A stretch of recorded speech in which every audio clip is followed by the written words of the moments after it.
남은 인생은 어디서 살면 좋을까? 고향에 작은 집 하나 마련해 책 읽고 텃밭 가꾸며 조용히 살까? 아니면 북적북적한 도시에서 사람들과 부대끼면서 지낼까? 어디서 살든 자식들 고생 안 시키고 우아하게 마무리하고 싶은데 어떤 선택을 해야 후회하지 않을까? 60대가 되면 누구나 한 번쯤 해보는 질문들이다. 올해 60대 초반인 박 씨와 아내는 함께 노후를 진지하게 고민하기 시작했다.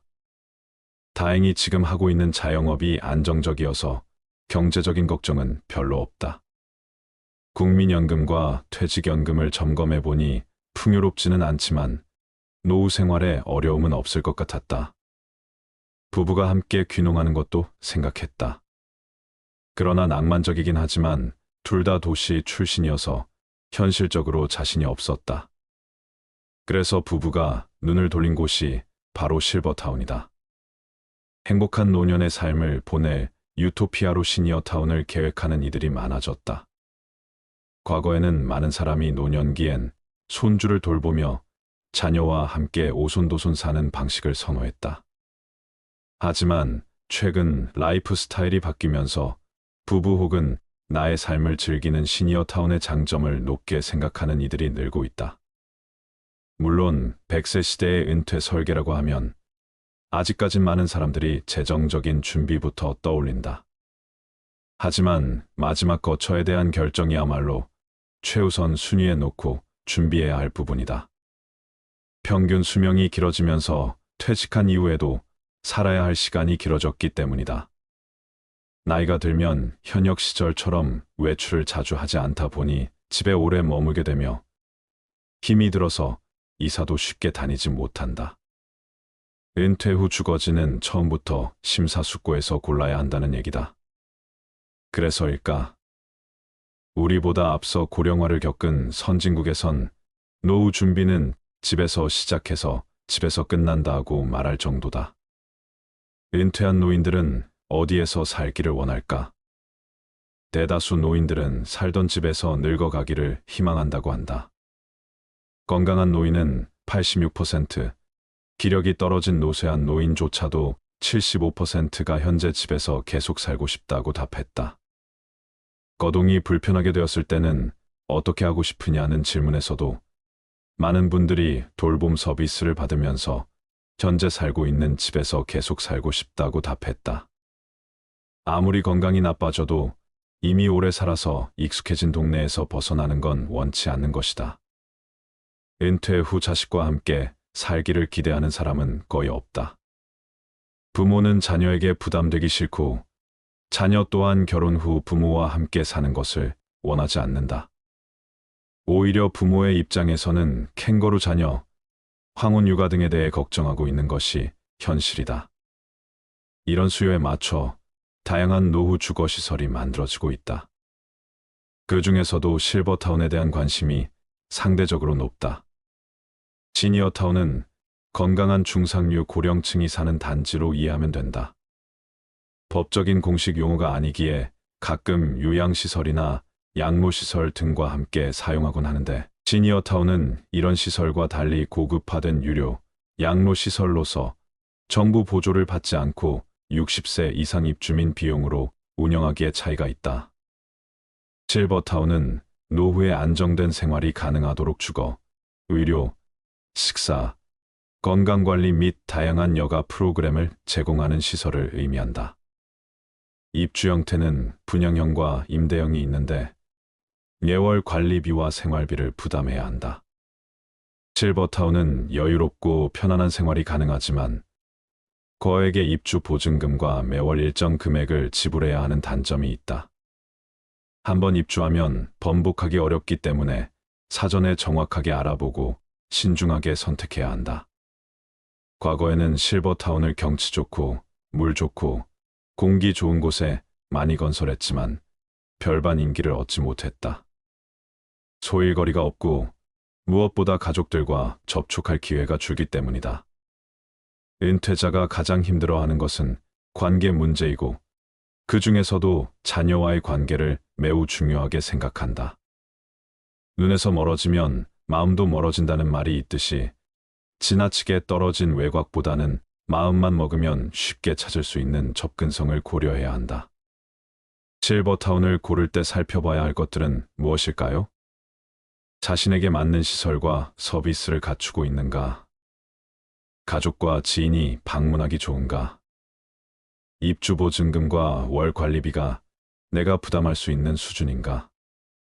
운영기관의 재무 상태는 튼튼한가?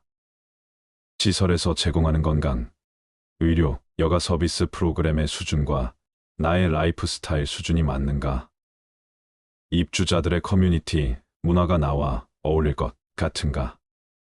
입주 전에 일주일 혹은 한 달 정도 거주, 체험을 했는가? 여생을 지내기 괜찮은가?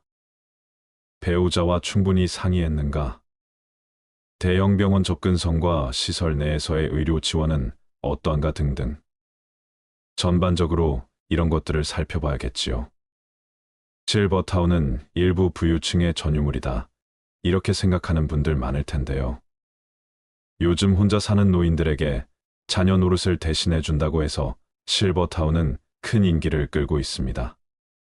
하지만 일부 실버타운의 경우는 들어갈 때 이야기 다르고 또 들어가고 난 다음에 이야기가 달라서 문제가 적지 않다고 합니다.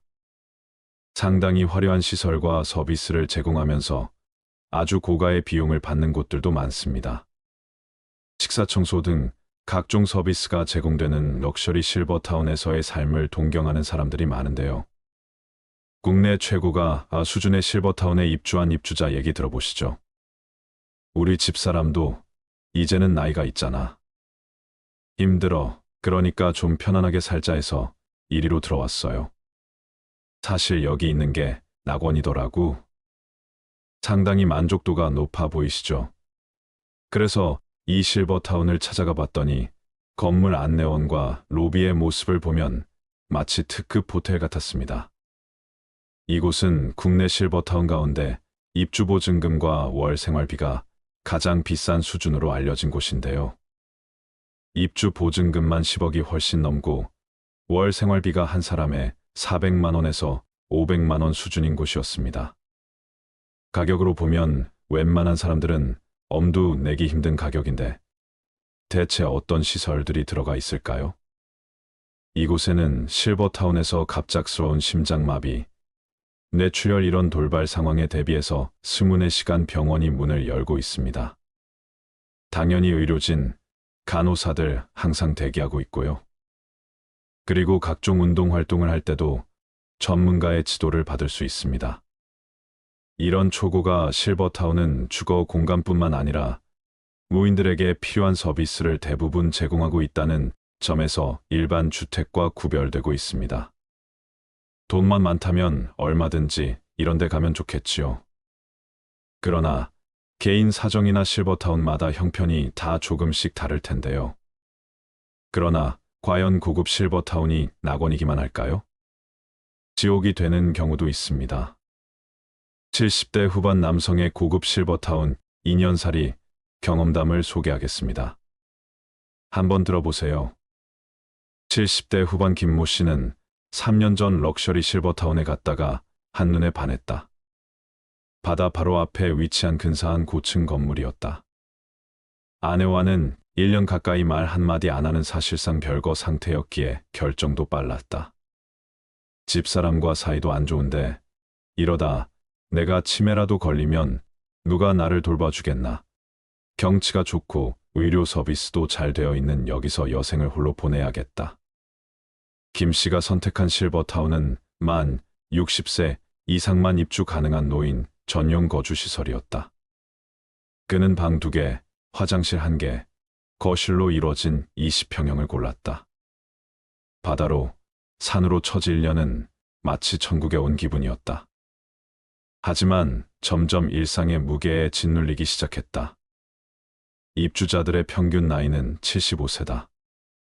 그는 거기서 연륜을 쌓으며 성공한 인생을 일군 엘리트들과의 지적인 대화를 기대했지만 허무한 착각으로 끝나버렸다. 주변 노인들의 끝없는 자식 자랑, 돈 자랑에 스트레스만 쌓여갔다. 유명 셰프가 만든 삼시세끼가 제공됐지만 진수성찬도 하루 이틀이지 질려서 매일 먹긴 힘들었다. 부엌에서 직접 요리해 간단히 먹는 날이 많아졌다. 바다가 내다 보이는 노천욕탕에서 만난 한 80대 남성은 10억이 넘는 돈을 내고 입주했는데 집사람이 도시에서 살겠다며 혼자 가버렸네라며 쓴웃음을 지었다. 실버타운 생활에 적응하지 못한 김 씨는 지역 커뮤니티에 눈을 돌려보기도 했다. 실버타운이 위치한 곳은 도시에서 자동차로 3시간 거리다. 하지만 현지 커뮤니티에 진입하는 것은 생각처럼 쉬운 일이 아니었다. 당연한 일인지도 모르지만 지역 주민들은 고급 실버타운에서 살고 있는 돈 많은 외지인에게 배타적이었다. 방에 틀어박혀 외롭게 지내는 날이 늘었고 우울증이 찾아오기 시작했다. 원래 집으로 돌아가고 싶다. 언제 죽을지 모르지만 90세까지 이런 감옥살이를 하면서 시간과 돈을 낭비하긴 싫었다. 결국 김 씨는 2년 동안의 실버타운 생활을 청산하고 원래 살던 곳으로 돌아갔다. 만기 전 퇴소이기 때문에 많은 금전적으로도 손해가 컸다.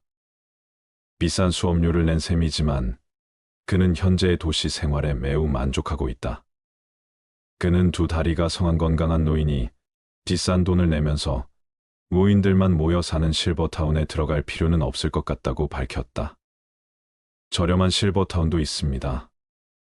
최고급 실버타운의 5분의 1도 안 되는 가격. 이 가격에도 행복한 노년을 보낼 수 있는 그런 실버타운도 있습니다. 가성비가 좋은 실버타운 입주자분들의 말씀입니다. 아침에 모여서 같이 밥도 해먹고 간식도 해먹고 놀고 그래요. 모여있는 분들 모두 친해요. 공과금 외에는 아무런 의무적으로 내야 할 돈이 거의 없어서 식사를 포함한 한 달 관리비만 내면 됩니다.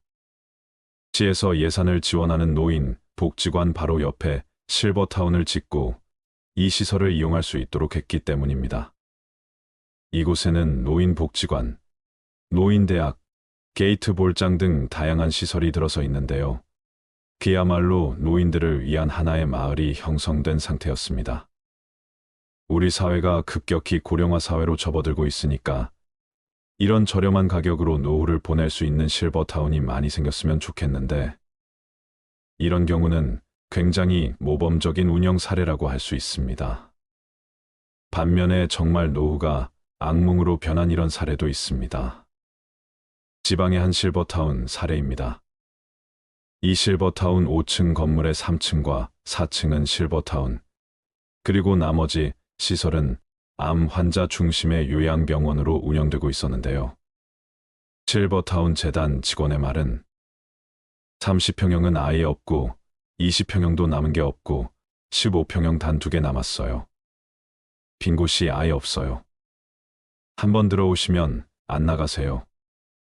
방이 모자랄 정도로 인기가 많다는 얘기합니다.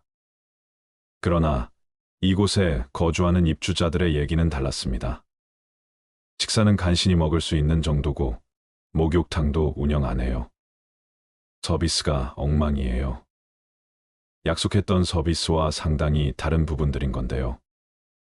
운영업체가 돈을 더 많이 내는 요양병원 환자 중심으로 병원을 운영하다 보니 실버타운 입주 노인들의 설 자리가 없어진 겁니다. 그렇다면 보증금 돌려받고 다른데 옮기거나 일반 가정으로 옮기면 될 텐데 또 그럴 수 있는 여건은 아니라고 합니다. 노인 한 분당 5천만 원에서 7천만 원의 보증금을 내고 월 100만 원 가량의 생활비를 내고 거주하고 계셨었는데요. 이 실버타운을 운영하는 재단이 입주 보증금을 돌려줄 수 없다고 못 박았기 때문입니다. 실버타운 재단이 빚이 많아 보증금을 돌려줄 수 없다는 겁니다. 관할 구청도 뾰족한 대책이 없기는 마찬가지였습니다. 부실 실버타운 때문에 발생하는 피해는 이곳만의 얘기가 있는데요.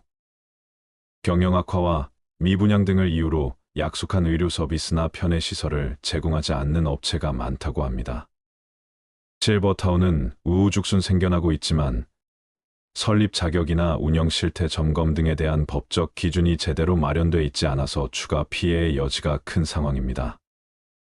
앞으로 이런 실버타운 많이 늘어나겠죠. 그러나 어르신들 같은 경우에 대처 능력이 떨어지시기 때문에 문제가 생기면 걱정이 앞서기만 합니다. 내게 맞는 시니어타운을 선택할 때 꼭 고려해야 할 8가지를 말씀드릴게요. 첫째, 입주할 당사자가 직접 골라라. 자기 결정권은 매우 중요하다.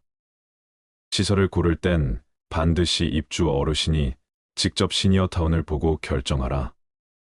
어르신들에겐 통상 자녀들이 보호자 역할을 하는 경우가 많다.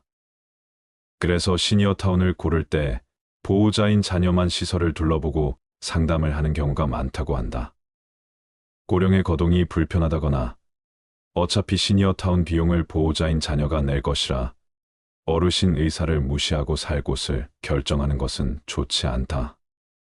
실제로 자녀들이 시니어타운을 결정하고 계약금까지 냈는데 막상 입주할 어르신이 입주를 거부해 위약금만 무는 경우도 있다고 한다. 둘째, 운영업체가 얼마나 건실한가를 보아라. 지속적으로 양재 서비스를 받아야 함에도 운영업체가 경영난에 몰릴 수 있기 때문이다. 가급적 공신력 있는 기관에서 운영하는 업체를 선택해야 하는데 안전성 측면에서 개인 사업자보다는 대형 법인이나 병원이 바람직하다. 신규 시니어타운이라면 시공사 시행사 분양사가 모두 다를 수도 있어 보상, 주체 확인이 필요하다. 부도가 날 경우를 대비해 계약 전 누구에게 보상을 받을 수 있는지도 확인해야 한다. 셋째, 본인 연령과 건강 상태를 고려해 골라라. 시니어타운 입주자는 대체로 70대 후반에서 80대 중반 정도가 많다. 또 입주 시 연령을 85세로 제한하는 시설도 생기는 추세다. 다만 입주할 어르신의 나이와 건강 상태에 따라 시니어타운을 결정하는 것이 좋다는 설명이다. 시설에 따라 비교적 젊고 액티브한 어르신들이 많은 시설이 있는 곳도 있고 입주자들의 평균 연령이 높고 월 생활비가 비싼 대신 제공되는 서비스가 많은 시설도 있기 때문이다. 예컨대 고령으로 거동이 불편해 일상생활에 도움이 많이 필요한 어르신이라면 수영장이나 골프시설, 헬스장 등의 부대시설이 많은 곳보다는 의료 시스템, 균형 잡힌 식사, 주 2회 이상의 청소 세탁 서비스에 신경 쓰는 시설이 더 좋다. 넷째, 내게 맞는 프로그램과 서비스를 갖추고 있는가를 보아라. 시니어타운은 단순한 주거 공간이 아니라 노년층에게 각종 서비스를 제공하는 곳이기 때문이다. 시니어의 욕구보다는 조직 또는 프로그램 지도자의 편의를 위주로 개발하고 좋은 프로그램을 보유하더라도 시니어의 신체적 기능 및 교통편의 서비스를 고려치 않아 접근조차 어려운 상황이 많다. 게다가 생각지도 못한 비용마저 부과시킨다면 지속적 참여가 어려울 수 있기에 사전에 확인이 필요하다. 다섯 번째, 가족 지인이 찾아오기 쉬운 곳을 골라라. 가족과 지인들이 찾아오기 쉽도록 교통이 편리한 곳으로 고르라. 만약 자녀들이 부모를 만나러 오는데 시간이 많이 걸리고 접근성이 떨어지면 부모를 만나러 오는 횟수가 자연스레 줄고 어르신들도 친구나 자녀를 만나러 밖으로 나가는 경우도 줄 수밖에 없다. 특히 고령자들은 갖고 있는 차를 처분하고 입주하는 경우도 많아 인근 역이나 버스 정류장까지 셔틀버스 등을 운영하는지 등 교통편을 꼼꼼히 확인하는 게 중요하다. 시니어타운은 생활공간이라 자유롭게 외출도 하고 외식도 하고 친구를 만나는 것이 중요하다. 가장 중요한 것은 어르신들이 시니어타운에 입주해서 행복한 노후 생활을 할 수 있어야 한다는 것이다.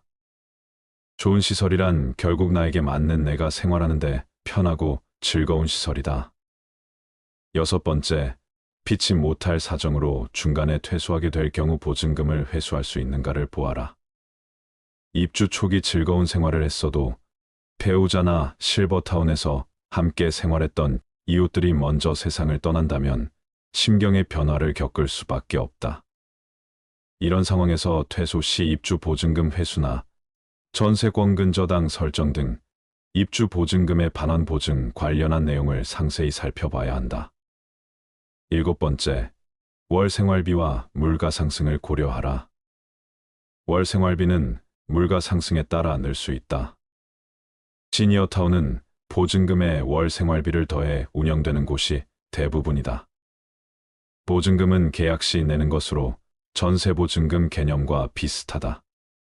보증금은 처음 계약할 땐 목돈이 들어가지만 퇴소할 땐 돌려받을 수 있다. 문제는 월 생활비다. 현재 월 생활비가 200만 원이라고 해도 이 금액이 사는 내내 동일하지 않을 것이란 점을 고려하라. 물가 상승률에 따라 보통 3에서 5% 정도 매년 생활비가 오를 수 있다는 점을 감안해야 한다는 것이다. 따라서 현 월 생활비가 200만 원인 곳이라도 몇 년 뒤엔 몇십만 원 차이가 날 수 있다는 점을 이해해야 한다. 이를 고려하지 않고 입주했다가 생활비 인상으로 더 저렴한 시설로 갈지 고민하는 어르신이 적지 않다고 한다. 8번째, 비용 절감보다는 건강을 우선해라. 시니어타운엔 내가 식사를 하지 않아도 의무 식수만큼 돈을 내야 하는 의무식이란 제도가 있다. 하루 3끼 월 90씩 의무식이 있는 시설이 있는 곳도 있고 월 20에서 30식인 곳도 있다. 의무식 외에 추가로 식사하는 비용은 식수만큼 생활비에 추가되는 구조다. 의무식은 시니어타운에겐 안정적 식당 운영 측면에서 어르신들에겐 건강관리 측면에서 필요하기 때문에 나쁘게 볼 필요는 없다. 더구나 시니어타운에서 식사를 하기 위해선 정해진 시간에 식당에서 모여야 하기 때문에 어르신들이 밥 먹으면서 누군가와 이야기도 나누고 고립을 예방하는 효과도 있다. 이상으로 시니어타운 고를 때 중요한 8가지를 말씀드렸는데요. 시니어타운은 입주 비용을 부담하는 방식에 따라 임대형과 분양형으로 나뉩니다. 임대형 시니어타운은 일정 금액을 보증금으로 낸 뒤 생활비를 매달 월세 방식으로 납부하는 유형이다. 분양형은 말 그대로 아파트나 오피스텔을 분양받듯 일정한 돈을 내고 소유권을 사는 방식으로 입주하게 된다. 입지한 지역에 따라서는 도심형, 도심과 가까운 도시 근교형, 도시를 벗어난 전원형 등으로 구분된다. 시니어타운을 떠올리면 그림 같은 풍경이 있는 자연환경 속 단지가 있는 한적한 전원형을 떠올리지만 공동주택 형태의 호텔식 도심형 시니어타운이 인기가 높다. 대부분 여유 있는 노년층은 도시 생활에 익숙한 비율이 높다. 또 편의 시설 접근이 용이하고 대중교통 활용이 편리해 자식이나 손자 등 가족을 만나기도 쉬워 심리적 안정감을 얻기에도 좋다. 의료시설이 잘 구비된 대형 병원들과 연계도 잘 되어 있어 응급 상황 시 용이한 대처가 장점이다. 다만 다른 입지에 비해 상대적으로 비용이 높은 것이 단점이다. 전원형은 도시와 떨어져 산이나 호수, 농원 등 자연 경관을 근거리에서 즐길 수 있는 곳에 있다. 전원 생활을 즐길 수 있는 장점이 있지만 시니어타운에 입주할 정도로 여유 있는 사람은 대부분 도시에 살아온 만큼 이들이 낯선 전원에서 적응하는 것이 쉽지 않을 수 있다. 고령자 증가 수요에 맞춰 다양한 노후 주거시설이 만들어지고 있습니다. 그 중에서도 실버타운에 대한 관심이 상대적으로 높은데요. 실버타운 고르실 때 꼭 자신에게 맞는 곳을 선택하셔서 행복한 노후 보내시기 바랍니다. 평균 수명의 증가와 함께 노후의 기간이 길어지면서 노후에도 안정적으로 생활할 수 있는 준비가 절실해지고 있는데요. 이러한 배경 속에서 노후 준비는 단순한 선택이 아닌 필수가 되었으며 이를 위한 체계적인 계획과 시행이 요구됩니다. 과거의 금융 환경을 되돌아보면 높은 예금, 금리와 안정적인 경제 성장률로 인해 노후 준비에 큰 어려움을 느끼지 않았습니다. 하지만 금융시장의 변동성 증가와 글로벌 경제의 불안정성, 그리고 금리의 하락 등 현재의 환경은 노후 자금을 준비하기에 많은 도전을 안겨주고 있습니다. 오늘은 노후의 자산 관리에 대하여 말씀드리겠습니다. 저성장, 저금리, 고령화와 변화된 환경 속에서 노후 자산을 성공적으로 운용하고 평안한 노후를 준비하려면 지금까지 익숙했던 것과 다른 노후 자산 관리 원칙이 필요합니다. 첫째, 노후 자산은 질병사고, 긍으로 인한 경제적 손실로부터 보호되어야 합니다. 질병 및 사고는 노후 자산의 형성을 막고 소진을 앞당기는 원인으로 작용하므로 보장성 보험 등을 통해 철저하게 대비해야 합니다. 둘째, 노후 자산은 장기적인 관점에서 우량 자산에 투자해야 합니다. 노후 자산은 장기간 운용해야 하므로 사회경제적 트렌드의 변화에 맞는 우량 자산을 선별하여 투자해야 합니다. 셋째, 노후 자산은 안정성에 초점을 두고 다양한 자산에 투자해야 합니다. 집중 투자에 따른 손실은 장기 투자로도 회복하지 못할 수 있습니다. 자산 운용의 안정성을 위해서는 노후 자산을 철저하게 분산해야 합니다. 넷째, 노후 자산은 자신에게 맞는 자금 계획을 세우고 그에 맞게 자산을 운용해야 합니다. 길어진 수명과 낮아진 금리는 노후 자산 관리에 있어서 새로운 생각을 요구합니다. 자산 규모보다는 현금 흐름을 중시하는 관점을 가져야 하며 자신에게 맞는 인출 계획을 세우고 적립 시기부터 그에 맞게 노후 자산을 운용해야 합니다. 여러분께서는 노후 자금으로 평생 1억 원 정도를 모았다고 가정했을 때 과연 이 1억 원을 어떻게 하시겠습니까? 3번. 1억 원을 그대로 보험회사 즉 연금으로 맡겨서 매달 50만 원씩 연 600만 원을 받는다. 2번. 1억 원으로 지방의 부동산에 투자하여 저렴한 빌라나 아파트를 사서 매달 3,040만 원씩 월세를 받는다. 3번. 안전하게 은행에 예금해 놓는다. 4번. 1억 원으로 은행 우량주를 사서 매달 배당금을 30만 원씩 받는다. 여러분은 이 중 어떤 선택을 하시겠습니까? 한 번의 경우 매달 50만 원씩이라는 작지 않은 생활비를 받기는 하지만 1억이라는 돈은 소득이나 투자 없이 계속 쓰기만 한다면 정확히 5년 안에 모두 소진될 수 있다는 단점이 있습니다. 두 번의 경우 고령화 저출산으로 점점 경제활동 인구들은 핵심 도시로 모여든다는데 만약 그런 현상이 발생하면 오히려 지방은 수요자를 찾지 못해 오랫동안 공실로 비워둘 가능성이 있고 자칫하면 자산 가치를 크게 까먹을 수 있는 상황이 발생할 수도 있기 때문에 지방 아파트 임대소득으로 노후 생활을 하겠다는 것은 어느 정도의 위험성을 가지고 있다고 볼 수 있습니다. 세 번의 경우 가장 안전하며 원금을 지킬 수 있다는 장점은 있지만 요즘 같은 저금리 시대에는 1년을 은행에 놔둬도 1억, 3년을 놔둬도 이자가 거의 없다는 단점이 있습니다. 네 번의 경우는 노후 자금으로 저가주 중심의 리스크가 큰 주식을 사는 것이 아니라 우량주 중심의 투자를 해서 그 회사의 주주가 되어 정해진 수익에 대한 배당을 받는 것을 이야기합니다.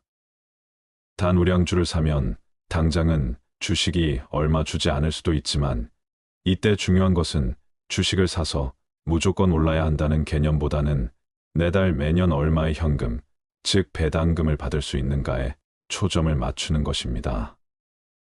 예를 들면 은행주 중에는 5%의 배당금을 받을 수 있는 것들도 있습니다. 은행에 예금으로 넣어두면 1% 이자를 받지만 은행의 주주가 되면 5%의 배당금을 받게 되는 것이죠. 그렇다면 도대체 노후의 자산 관리는 어떻게 하는 것이 현명한 선택일까요? 우리가 노후의 자산을 관리하는 방법은 다양하지만 노후 은퇴자분들이 가장 꿈꾸는 재정관리의 원칙은 돈이 줄어들지 않는 것입니다. 요즘 은행 이자가 많아도 2에서 3%대인데 우리가 원금은 지키면서 연 5%만 받을 수 있어도 은행 이자의 2배가 되는 것이죠. 자산은 크게 부동산 자산과 금융자산, 보험자산, 기타 자산으로 나눌 수 있습니다.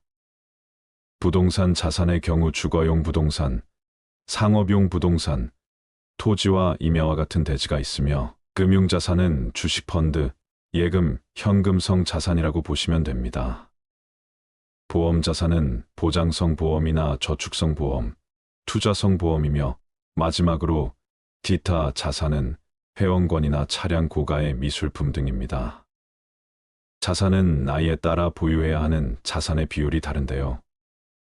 30대라면 이제 막 집을 구매하거나 전세를 얻을 확률이 크기 때문에 부동산 자산이 가장 큰 비중이고 금융보험 자산은 상대적으로 낮을 겁니다. 그러나 점점 꾸준한 저축을 통해서 금융보험 자산을 늘려갈 필요가 있습니다. 60세에는 부동산 자산보다는 금융보험 자산이 많아야 하는데 그렇지 않다면 하우스푸어가 되는 것이죠. 또 우리가 주식형 자산이라고 하면 주식 직접 투자도 있고 주식을 기초 자산으로 하는 에트나 펀드 같은 것들은 더 높은 기대의 수익을 바랄 수는 있지만 반대로 위험성도 있기 때문에 손해볼 확률도 그만큼 높습니다. 그래서 자산 금액에 따라 다르지만 노후를 안정적으로 관리하면서 내 자산에서 월 5% 정도 수익이 생기고 그 돈으로만 생활할 수 있다면 최소한 내 돈을 지킬 수 있다는 생각을 하기 때문에 그런 점에서 노후의 가장 중요한 개발자가 바로 분산 투자입니다. 분산 투자는 예금, 주식, 부동산, 채권, 금 등을 아우르는 금융시장에서 변동성과 방향성이 다른 자산들의 각각 자금을 분산하는 행위를 말하는데요. 즉, 우리가 가진 돈을 모두 한 곳에 넣는 것이 아니라 안전자산이라고 말하는 은행예금이나 또는 채권형 자산, 국채, 공채와 같은 자산과 이런 안전자산과는 반대에 있는 주식형 자산, 그 가운데 있는 중립형 자산, 그것들을 적절하게 잘 섞어서 운용하는 것을 이야기합니다. 또한 노후에는 고정자산인 부동산 또한 결국 주택연금 등으로 잘 금융화시킬 수 있어야 하는데요. 그렇다면 예금과 부동산은 알겠는데 노후의 주식은 어떻게 투자하는 것이 현명할까요? 모든 자산 관리는 각각 처한 형편에 따라 다를 수밖에 없습니다. 그렇지만 많은 전문가들이 노후 자산 관리에서 공통적으로 이야기하는 것은 있는 자산을 가능하면 연금화하라는 것인데요. 목돈을 가지고 있는 사람보다는 목돈을 연금화시킬 수 있다면 그것이 노후에는 훨씬 안정적이라고 이야기하고 있습니다. 우리가 노후에 목돈을 가지고 있으면 든든한 마음보다는 왠지 불편한 마음이 드는데요. 이 돈을 어떻게 관리해야 할까부터 심지어 목돈이 있다는 것을 자식이나 주변 지인들이 알기라도 하면 이런저런 이유로 빌려달라고 하기도 합니다. 참 불편하기가 이로 말할 수 없습니다. 따라서 전문가들의 의견처럼 목돈을 그저 은행에 넣어두는 것보다는 연금화시키는 것이 좋은데 이 연금에서 남는 돈은 또 재테크를 할 수도 있습니다. 재테크라는 것은 거창한 것이 아니라 일정 금액으로 주식이나 펀드에 월 적립 투자하는 것이 가장 안전한데요. 우리가 보험을 한번 가입하면 짧게는 10년에서 20년, 30년 정도 납입을 하게 됩니다. 그렇게 20년 이상 꾸준히 납입을 완료하는 시니어분들도 계시죠. 그런데 우리가 주식이나 펀드 같은 투자는 3년 이상 하시는 분들이 많이 없습니다. 그러나 시니어분들의 경우 적은 금액이라도 10년 이상 주식이나 펀드를 보험처럼 오시는 것을 추천드리고 싶은데요. 우리가 지난 30년 동안 돌이켜 생각해보면 전 세계에 다양한 일들이 많았습니다. 전쟁도 있었고 우리나라에 인프도 있었으며 최근 몇 년 동안은 코로나 등 무수히 많은 일들이 있었습니다. 그런 상황 속에서 주식이 바닥으로 떨어질 때도 분명 있었지만 나중에 보면 결국 더 많이 올랐습니다. 이것은 자본주의가 계속 성장하기 때문에 큰 금액이 아니더라도 일정 금액을 보험료 내든 매월 꼬박꼬박 적립하는 것이 생각보다 많은 수익률을 줄 수 있다는 것입니다. 우리가 노후에 투자를 통해서 많은 돈을 벌어들이겠다는 것은 너무나 위험한 생각일 수 있습니다. 물론 부동산이나 주식 투자를 통해 성공하신 분들도 많지만 사실 사회적으로 그런 분들은 극소수입니다. 평범한 사람이 투자에 성공하는 것은 결코 쉬운 일이 아니기 때문에 노후에 너무 큰 리스크를 감수하는 것은 자칫 위험할 수 있습니다. 따라서 결론적으로 노후에 1억 원이 있다면 어느 한 곳에 몰아서 놔두시는 것보다는 예금과 부동산 주식 등을 안전하게 분산 투자하시는 것이 좋습니다. 주식은 적은 금액이라도 보험처럼 꾸준히 사 모으시는 것이 제일 중요하고, 특히 매달 연금식으로 받을 수 있는 배당금이 나오는 주식이나 펀드를 활용해 보시면 좋을 것 같습니다. 마지막으로 국민연금, 퇴직연금, 개인연금 같은 연금의 준비는 노후 파산을 막기 위해 반드시 필요한 안전망이라는 것도 꼭 기억하세요. 은퇴 후 자산관리에서 가장 중요한 부분은 노후 생활비를 충족할 만큼의 노후 소득, 즉 현금 흐름을 꾸준히 발생시키는 것입니다. 연금소득, 금융소득, 근로소득, 부동산 소득 등 다양한 소득을 활용해 개개인의 상황에 맞는 노후 소득을 만들어간다면 여유로운 노후가 가능할 것입니다. 또 한 가지 당부드리고 싶은 것은 노후에도 돈 관리와 관련된 공부는 지속적으로 하시는 것이 좋습니다. 그 이유는 안타깝게도 우리가 많이 의지하게 되는 은행이나 보험사, 증권사와 같은 금융기관들은 소비자의 이익이 자신의 급여와 본질적으로 상관이 없기 때문에 본인에게 이득이 되는 방향으로 추천해 주는 경우가 많습니다. 그러다 보니 내 재산은 내가 지킨다라는 생각으로 여러 영상이나 책을 통해 계속 자산 관리에 대해 공부하시고, 은행이나 보험사와 같은 금융기관 직원들의 조언들은 참고해서 들으시는 것이 좋겠습니다. 돈보다 자식에게 꼭 물려주어야 하는 것에 대하여 말씀드리겠습니다.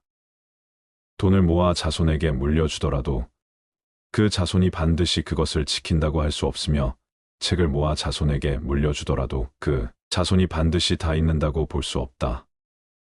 남 모르는 가운데 음덕을 쌓아서 자손을 위한 계책을 삼는 것만 못하다. 사람의 피를 빨아먹는 거머리가 막대한 유산을 상속받은 이상한 이야기가 있다. 프랑스의 실업과 카페 템프라는 자신이 피땀 흘려 모은 재산을 둘러싸고 상속자들이 추잡하게 싸우는 꼴을 보자 크게 낙심했다. 그는 아주 극비리의 유언장을 작성했는데, 그 유언장에 의하면 그의 막대한 유산은 한 마리의 거머리에게 주도록 되어 있었다. 상속자들 중에는 이에 신청을 내어 소송을 벌이는 사람도 있었지만 어쩔 수가 없었다. 인간이 인간에게 절망을 느낀 가장 극단적인 예가 아닐까. 모든 자연계 중에서 인간만큼 믿지 못할 존재도 없다는 논리는 그래서 성립될 수 있는 것인지도 모른다. 교활하고 잔악하고 배신하는 무리는 유독 인간 속에서만 그 숫자를 크게 헤아릴 수 있기 때문이다. 마키아벨리는 군주론에서 인간이란 부모의 죽음은 곧 잊어버려도 유산을 잃은 것은 좀처럼 잊지 못하는 존재라고 말했다.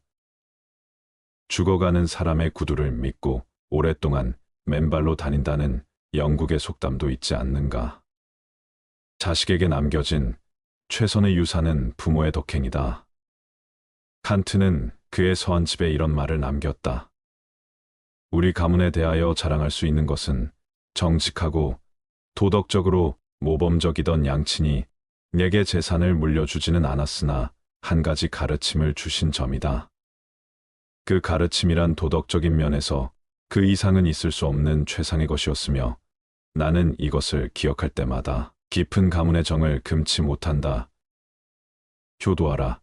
그러면 받으리라. 어버이에게 효도하면 자식 또한 나에게 효도한다.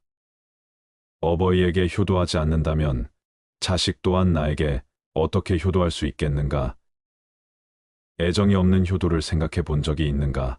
또한 사랑이 없는 우정을 생각해 본 적이 있는가? 효도가 아무리 부모를 섬기는 자식된 사람의 도리라 하더라도 그 속에 애정이 결여되어 있다면 그것은 효도가 아니다. 그것은 가식이며 위장이며 계산된 것이기 때문이다. 러셀은 행복의 정복에서 이런 말을 남겼다. 애정을 요구하는 사람은 애정을 받는 사람이 아니다. 애정을 받을 수 있는 사람은 남에게 애정을 주는 사람이다. 이자를 붙여서 돈을 빌려주는 계산된 애정은 주어도 소용이 없다. 개선된 애정은 참된 애정이 아니며 그 애정을 받는 사람도 진실된 것이라고 생각지 않는다. 속담에 부모가 온효자가 되어야 자식이 반효자라는 말이 있다. 과거의 금융 환경을 되돌아보면 높은 예금, 금리와 안정적인 경제 성장률로 인해 노후 준비에 큰 어려움을 느끼지 않았습니다. 하지만 금융시장의 변동성 증가와 글로벌 경제의 불안정성, 그리고 금리의 하락 등 현재의 환경은 노후 자금을 준비하기에 많은 도전을 안겨주고 있습니다. 저성장, 저금리, 고령화와 변화된 환경 속에서 노후 자산을 성공적으로 운용하고 평안한 노후를 준비하려면 지금까지 익숙했던 것과 다른 노후 자산 관리 원칙이 필요합니다. 첫째, 노후 자산은 질병사고, 긍으로 인한 경제적 손실로부터 보호되어야 합니다. 질병 및 사고는 노후 자산의 형성을 막고 소진을 앞당기는 원인으로 작용하므로 보장성 보험 등을 통해 철저하게 대비해야 합니다. 둘째, 노후 자산은 장기적인 관점에서 우량 자산에 투자해야 합니다.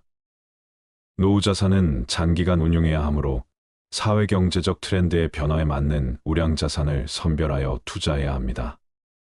셋째, 노후 자산은 안정성에 초점을 두고 다양한 자산에 투자해야 합니다. 집중 투자에 따른 손실은 장기 투자로도 회복하지 못할 수 있습니다.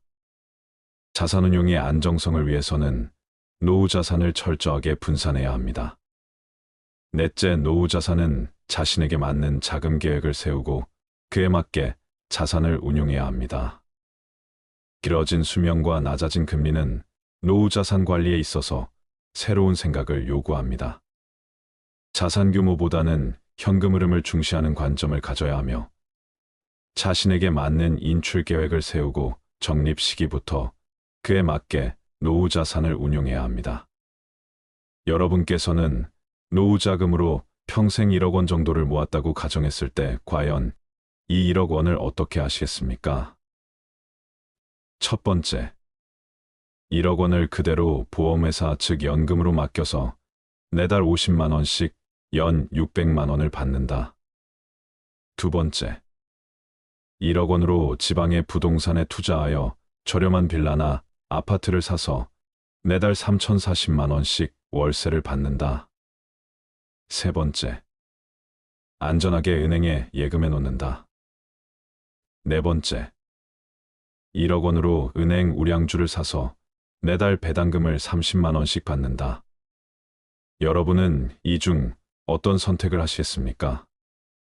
첫 번째의 경우 매달 50만 원씩이라는 작지 않은 생활비를 받기는 하지만 1억이라는 돈은 소득이나 투자 없이 계속 쓰기만 한다면 정확히 5년 안에 모두 소진될 수 있다는 단점이 있습니다. 두 번째의 경우 고령화 저출산으로 점점 경제활동 인구들은 핵심 도시로 모여든다는데 만약 그런 현상이 발생하면 오히려 지방은 수요자를 찾지 못해 오랫동안 공실로 비워둘 가능성이 있고 자칫하면 자산 가치를 크게 까먹을 수 있는 상황이 발생할 수도 있기 때문에 지방 아파트 임대소득으로 노후 생활을 하겠다는 것은 어느 정도의 위험성을 가지고 있다고 볼 수 있습니다.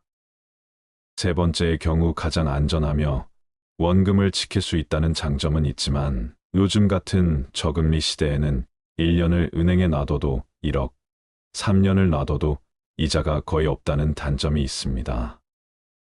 네 번째의 경우는 노후 자금으로 저가주 중심의 리스크가 큰 주식을 사는 것이 아니라 우량주 중심의 투자를 해서 그 회사의 주주가 되어 정해진 수익에 대한 배당을 받는 것을 이야기합니다. 단 우량주를 사면 당장은 주식이 얼마 주지 않을 수도 있지만 이때 중요한 것은 주식을 사서 무조건 올라야 한다는 개념보다는 매달 매년 얼마의 현금, 즉 배당금을 받을 수 있는가에 초점을 맞추는 것입니다. 예를 들면 은행주 중에는 5%의 배당금을 받을 수 있는 것들도 있습니다. 은행에 예금으로 넣어두면 1% 이자를 받지만 은행의 주주가 되면 5%의 배당금을 받게 되는 것이죠. 그렇다면 도대체 노후의 자산 관리는 어떻게 하는 것이 현명한 선택일까요? 우리가 노후의 자산을 관리하는 방법은 다양하지만 노후 은퇴자분들이 가장 꿈꾸는 재정 관리의 원칙은 돈이 줄어들지 않는 것입니다. 요즘 은행 이자가 많아도 2에서 3%대인데 우리가 원금은 지키면서 연 5%만 받을 수 있어도 은행 이자의 2배가 되는 것이죠. 자산은 크게 부동산 자산과 금융자산, 보험자산, 기타 자산으로 나눌 수 있습니다. 부동산 자산의 경우 주거용 부동산, 상업용 부동산, 토지와 임야와 같은 대지가 있으며 금융자산은 주식펀드, 예금, 현금성 자산이라고 보시면 됩니다. 보험자산은 보장성 보험이나 저축성 보험, 투자성 보험이며 마지막으로 기타 자산은 회원권이나 차량 고가의 미술품 등입니다. 자산은 나이에 따라 보유해야 하는 자산의 비율이 다른데요. 30대라면 이제 막 집을 구매하거나 전세를 얻을 확률이 크기 때문에 부동산 자산이 가장 큰 비중이고 금융보험 자산은 상대적으로 낮을 겁니다. 그러나 점점 꾸준한 저축을 통해서 금융보험 자산을 늘려갈 필요가 있습니다. 60세에는 부동산 자산보다는 금융보험 자산이 많아야 하는데 그렇지 않다면 하우스푸어가 되는 것이죠. 또 우리가 주식형 자산이라고 하면 주식 직접 투자도 있고 주식을 기초 자산으로 하는 에트나 펀드 같은 것들은 더 높은 기대의 수익을 바랄 수는 있지만 반대로 위험성도 있기 때문에 손해볼 확률도 그만큼 높습니다. 그래서 자산 금액에 따라 다르지만 노후를 안정적으로 관리하면서 내 자산에서 월 5% 정도 수익이 생기고 그 돈으로만 생활할 수 있다면 최소한 내 돈을 지킬 수 있다는 생각을 하기 때문에 그런 점에서 노후의 가장 중요한 개발자가 바로 분산 투자입니다. 분산 투자는 예금, 주식, 부동산, 채권, 금 등을 아우르는 금융시장에서 변동성과 방향성이 다른 자산들의 각각 자금을 분산하는 행위를 말하는데요. 즉, 우리가 가진 돈을 모두 한 곳에 넣는 것이 아니라 안전자산이라고 말하는 은행 예금이나 또는 채권형 자산, 국채, 공채와 같은 자산과 이런 안전자산과는 반대에 있는 주식형 자산, 그 가운데 있는 중립형 자산, 그것들을 적절하게 잘 섞어서 운용하는 것을 이야기합니다.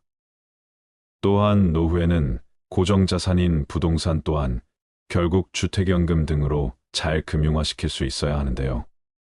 그렇다면 예금과 부동산은 알겠는데 노후의 주식은 어떻게 투자하는 것이 현명할까요? 모든 자산 관리는 각각 처한 형편에 따라 다를 수밖에 없습니다.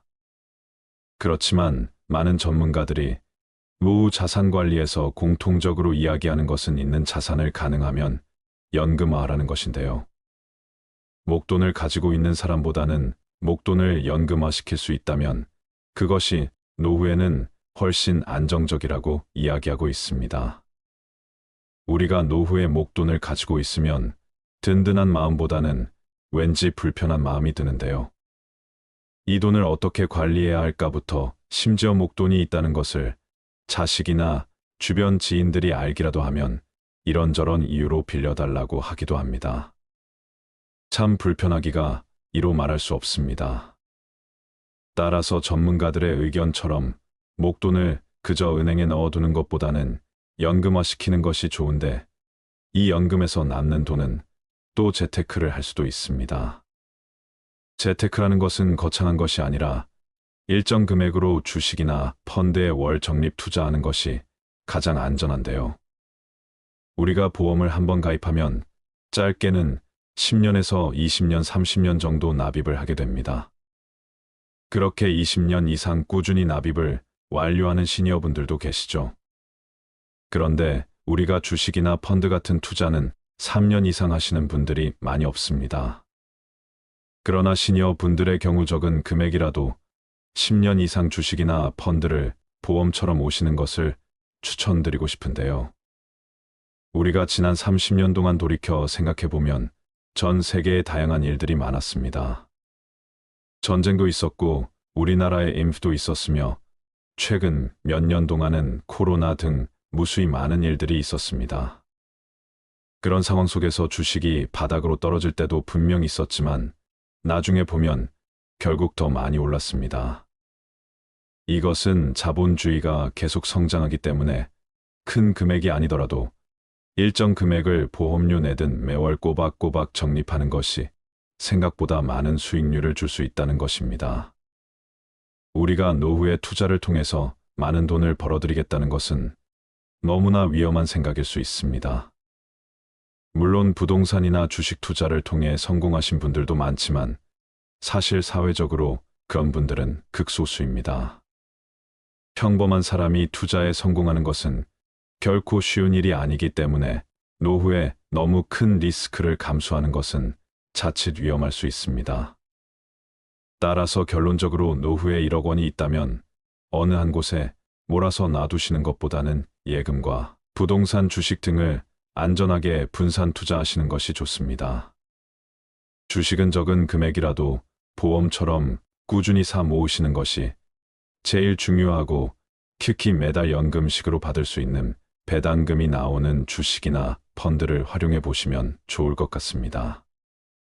마지막으로 국민연금, 퇴직연금, 개인연금 같은 연금의 준비는 노후 파산을 막기 위해 반드시 필요한 안전망이라는 것도 꼭 기억하세요. 은퇴 후 자산관리에서 가장 중요한 부분은 노후 생활비를 충족할 만큼의 노후 소득, 즉 현금 흐름을 꾸준히 발생시키는 것입니다. 연금소득, 금융소득, 근로소득, 부동산 소득 등 다양한 소득을 활용해 개개인의 상황에 맞는 노후 소득을 만들어간다면 여유로운 노후가 가능할 것입니다. 또 한 가지 당부드리고 싶은 것은 노후에도 돈 관리와 관련된 공부는 지속적으로 하시는 것이 좋습니다. 그 이유는 안타깝게도 우리가 많이 의지하게 되는 은행이나 보험사, 증권사와 같은 금융기관들은 소비자의 이익이 자신의 급여와 본질적으로 상관이 없기 때문에 본인에게 이득이 되는 방향으로 추천해주는 경우가 많습니다. 그러다 보니 내 재산은 내가 지킨다라는 생각으로 여러 영상이나 책을 통해 계속 자산 관리에 대해 공부하시고 은행이나 보험사와 같은 금융기관 직원들의 조언들은 참고해서 들으시는 것이 좋겠습니다. 돈보다 자식에게 꼭 물려주어야 하는 것에 대하여 말씀드리겠습니다.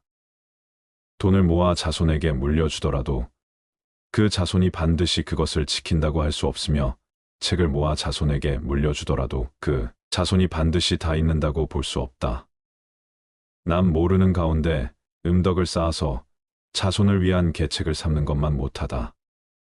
사람의 피를 빨아먹는 거머리가 막대한 유산을 상속받은 이상한 이야기가 있다. 프랑스의 실업과 카페 템프라는 자신이 피땀 흘려 모은 재산을 둘러싸고 상속자들이 추잡하게 싸우는 꼴을 보자 크게 낙심했다. 그는 아주 극비리의 유언장을 작성했는데 그 유언장에 의하면 그의 막대한 유산은 한 마리의 거머리에게 주도록 되어 있었다. 상속자들 중에는 이에 신청을 내어 소송을 벌이는 사람도 있었지만 어쩔 수가 없었다. 인간이 인간에게 절망을 느낀 가장 극단적인 예가 아닐까. 모든 자연계 중에서 인간만큼 믿지 못할 존재도 없다는 논리는 그래서 성립될 수 있는 것인지도 모른다. 교활하고 잔악하고 배신하는 무리는 유독 인간 속에서만 그 숫자를 크게 헤아릴 수 있기 때문이다. 마키아벨리는 군주론에서 인간이란 부모의 죽음은 곧 잊어버려도 유산을 잃은 것은 좀처럼 잊지 못하는 존재라고 말했다. 죽어가는 사람의 구두를 믿고 오랫동안 맨발로 다닌다는 영국의 속담도 있지 않는가. 자식에게 남겨진 최선의 유산은 부모의 덕행이다. 칸트는 그의 서한집에 이런 말을 남겼다. 우리 가문에 대하여 자랑할 수 있는 것은 정직하고 도덕적으로 모범적이던 양친이 내게 재산을 물려주지는 않았으나 한 가지 가르침을 주신 점이다. 그 가르침이란 도덕적인 면에서 그 이상은 있을 수 없는 최상의 것이었으며 나는 이것을 기억할 때마다 깊은 가문의 정을 금치 못한다. 효도하라. 그러면 받으리라.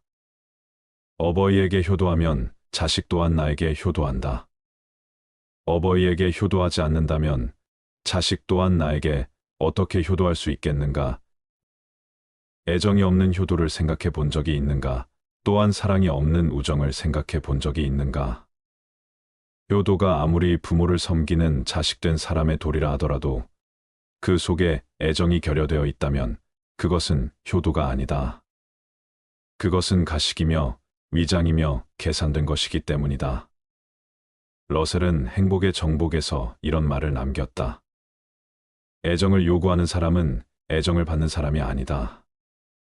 애정을 받을 수 있는 사람은 남에게 애정을 주는 사람이다. 이자를 붙여서 돈을 빌려주는 계산된 애정은 주어도 소용이 없다. 개선된 애정은 참된 애정이 아니며 그 애정을 받는 사람도 진실된 것이라고 생각지 않는다. 속담에 부모가 온효자가 되어야 자식이 반효자라는 말이 있다. 지금까지의 말씀은 주관적인 생각이 반영된 의견이며 노후의 자산 관리에 도움이 되셨으면 좋겠습니다. 감사합니다.